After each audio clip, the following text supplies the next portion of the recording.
গোলাম তোমার দরজায় হাজির, দেখো সাদা কাপড় পরে ফেলছি, কবরের সূরাত দইরা ফেলাইছি, দুনিয়ার কোনো চিন্তা নাই, দুনিয়ার কোনো পোশাক আমার গায়ে নাই, দুনিয়ার একটা কালো সুতা আমার মাজায় নাই। ও মাওলা, আমি তোমার পাগল হইয়া সাদা কাপড় পরে এখন ঘুরতেছি।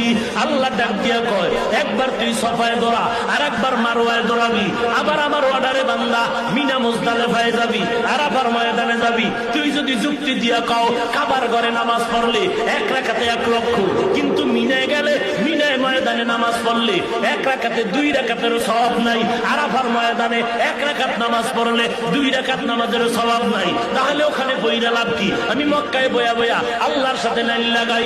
আল্লাহ বলে চালাকি করলে হবে না।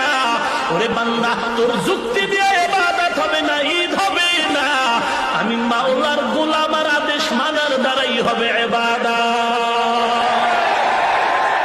1 লাখ বুঝি না, 50,000 বুঝি না, আমি বলছি আরাফার ময়দানে যাবি, খোলা আকাশে চিল্লায় কানবি। আমি মাওলা অর্ডার করছি মুজদালিফায় দৌড়াবি, পাথর টোকাবি, খাম্বায় ওই খুঁটির গোড়ায় গিয়ে পাথর মারবি। হাজারা দৌড়াইছে, ওই সব আমার হয়, তুইও দৌড়াবি। কোনো কেন নাই, মেনে নেওয়ার নামই হলো গোলাম।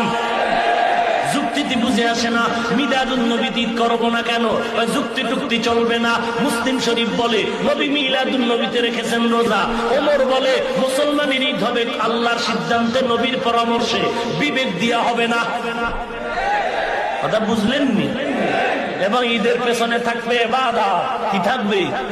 ঘুমের থেকে উইটাই গলায় ফুল লইয়া স্লোগান দিলে এটা ঈদ হবে না। পেছনে থাকবে ইবাদত। তোমার দাড়ি নাই, তোমার টুপি নাই, সুদের টাকায় ব্যবসা, জবানে আছে গালি, নারী পুরুষ বেপরদা, এটা কিসের ইবাদত? এগুলো রাসূল আদর্শ জবাই করার ইবাদত।